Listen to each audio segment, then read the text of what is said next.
हमारे YouTube channel पे आपका स्वागत है। बिहार में जैसे जैसे इलेक्शन के दिन करीब आ रहे हैं, उनका टाइम करीब आ रहा है, एनडीए में दिन ब दिन मुसीबत बढ़ती जा रही है। अब अलग अलग पार्टियां जो एनडीए के घटक दल हैं, अपना अपना जो है नया नया डिमांड लेकर आ रहे हैं। किसी को 40 सीट चाहिए, किसी को 20 सीट चाहिए, किसी को 100 सीट चाहिए। इसको लेके अभी एनडीए में खलफसार बहुत ज्यादा देखने को मिल रहा है। उसमें पार्टी के जो पशुपति पारस है, उन्होंने पार्टी भी छोड़ दी है। उन्होंने एनडीए से अपना नाता तोड़ के बाहर निकल गए हैं। उम्मीद ये जताई जा रही है कि लालू यादव के संपर्क में हो सकता है वो उनके साथ मिल जाए। अलायंस जो इंडिया अलायंस है उसके साथ जाकर वो शायद मिलेंगे और वहां जो इलेक्शन लड़ेंगे। इसी बीच कुछ नई अपडेट आ रही है कि जो एनडीए है उसके घटक दल अपनी अपनी जो है डिमांड लेकर सामने आ गए हैं कि किनको कितनी सीट चाहिए। और इस चीज को लेकर एनडीए बहुत ज्यादा परेशान है। जैसे मैं आपको सीरियल वाइज बता दूं कि मैं नीतीश कुमार की बात करूं तो वो उनकी पार्टी चाहती है कि उनको 105 सीटें मिले बिहार में, जिसपे वो इलेक्शन लड़े। हालांकि पिछली बार उनको 115 मिली थी, लेकिन इस बार वो 105 पे ही संतुष्ट हैं और चाहते हैं उनको 105 मिले। उसके बाद अगर आप चिराग पासवान की देखें तो चिराग पासवान के जो चचा हैं पशुपति पारस, वो ऑलरेडी एनडीए से बाहर हो चुके हैं। तो वो चाहते हैं कि जो उनकी सीटें बची हुई हैं, जो उनके जाति की सीटें बची हुई है, वहां पे भी उनको सीटें दी जाएं। तो उन्होंने लमसम ये माना है कि हमको 40 से 50 सीटें मिलनी चाहिए। उसके बाद जो भूपेंद्र कुशवाहा हैं, वो भी इसमें जो डिमांड लेके सामने आ गए हैं। वो चाहते हैं कि हमको 15 सीट मिले।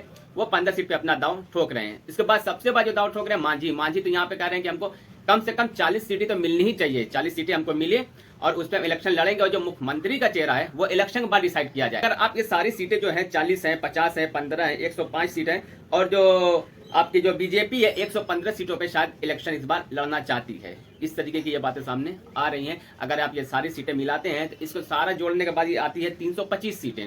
मतलब कि अगर इतने इतने सीटें सबको दी जाएं तो 325 सीटें ये जो है मिलाकर होती हैं। और वो जो विधानसभा है बिहार में, उसमें जो है पूरी सीटें हैं 243। अगर 325 में से 243 माइनस करते हैं तो 77 सीटें ऐसी हैं जिसका कोई वजूद ही नहीं है। ये 77 सीटें एक्स्ट्रा हैं। तो इस पे तो बात बनने वाली है नहीं, क्योंकि एक्स्ट्रा सीटें हैं। बीजेपी कम में लड़ना नहीं चाहेगी क्योंकि उसकी स्थिति अभी मजबूत है। वहां पे उसके जो है विधायक 80 हैं, जो कि सबसे ज्यादा हैं। तो वो नहीं चाहेगी कि अपनी से पार्टी को और अपने जो है विधायकों को कमजोर करे। तो उसने भी अपना एक प्लान बना लिया है। उसने प्लान बनाया है जिसमें वो जेडीयू को 65 से 70 सीटें, जो नीतीश कुमार की पार्टी है, उनको 65 से 70 सीटें देना चाहती है। और नीतीश कुमार के बाद अगर आप चिराग पासवान की देखें तो उनके लिए 23 सीटों का ऑफर है। मांझी के लिए 8 सीटें हैं और उसके बाद जो कुशवाहा है उनके लिए 7 सीटें उन्होंने रिजर्व की है।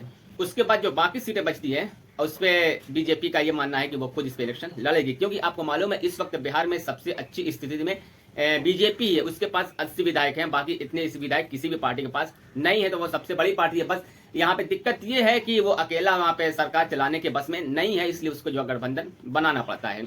इसके बाद जो दूसरी खबर आ रही है वक्फ बिल पे है। वक्फ बिल पे जो थोड़ा मुसलमानों के पक्ष में सीजीआई जो संजीव खन्ना है, उन्होंने अपना फैसला दिया, जिससे जो ट्रोल आर्मी है, जो कुछ गोदी मीडिया है, उनको जब बहुत बुरी तरीके से मिर्ची लगी और पूरी तरीके से वो सीजीआई पे फायर हो गए।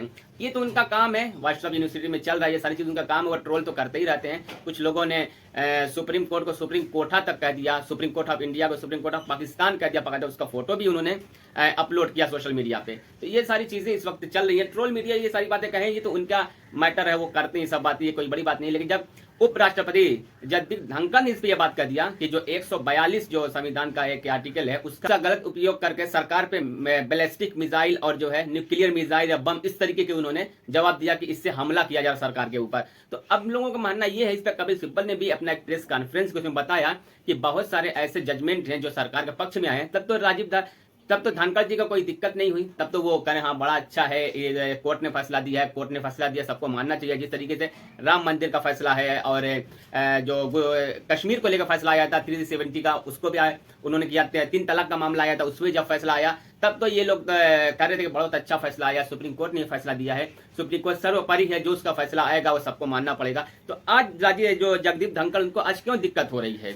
और दूसरी बात ये भी कहा जा रहा है वो एक संवैधानिक पद पे बैठे हुए हैं। वो जो है हाउस के जो है मेंबर हैं। ऐसा नहीं कि वो किसी पार्टी के एक प्रवक्ता है या पार्टी के एक नेता है। वो जो हाउस के चेयरमैन है, वो जितने पक्ष के उतने विपक्ष के भी हैं। तो इस तरीके के बयान उसको देना शोभा नहीं देता है। तो इस वक्त बहुत सारे लोग उनके ऊपर भी फायर हुए हैं। उनके एक दोस्त भी थे, वो भी उनके ऊपर फायर हुए हैं। वो बोल रहे हैं कि इस तरीके का जो, मैं तो वो वर्ड नहीं यूज करूंगा, उन्होंने जो वर्ड यूज किया उनका वर्ड लगा कि इस तरीके की बात वो करते हैं जो कि असंवैधानिक है। उनको इस तरीके के बयान नहीं देना चाहिए, क्योंकि वो किसी एक पार्टी से नहीं आते हैं। वो सारे देश के उपराष्ट्रपति हैं, चाहे पक्ष हो विपक्ष हो, दोनों पार्टियों को वो उपराष्ट्रपति हैं, वहाँ पे सही निर्णय रहेगा उसी को संजीव खन्ना वहाँ पे देंगे, वो दबाव में नहीं आएंगे। और कुछ लोगों को मानना ये है कि शायद इनको जो है दबाव में ले लिया जाएगा, ये दबाव में आ जाएंगे। ये तो 5 तारीख को देखने को आएगा कि ये फैसला कैसा देते हैं, स्टे डालते हैं या इसको शुरू से खारिज कर देते हैं। क्योंकि कुछ लोग मानना ये है कि सरकार के पास ऐसी कोई पुख्ता दलील नहीं है जो दे सके कि हाँ ये जो संशोधन किया गया ये सही है। क्योंकि कई सारे सवालों के जवाब में जो तुषार मेहता उन्होंने बोला कि सर इसके बारे में हमको नहीं मालूम है, आप आगे बढ़िए, इसको छोड़िए। तो उन्होंने कई सारे सवालों का जो सीजीआई और जो बाकी जस्टिस थे उन्होंने सवाल किया तो जवाब नहीं दे पाए। उन्होंने एक दिन का टाइम लिया, दूसरे दिन भी उन्होंने सवाल किया, लेकिन जवाब नहीं दे पाते हैं।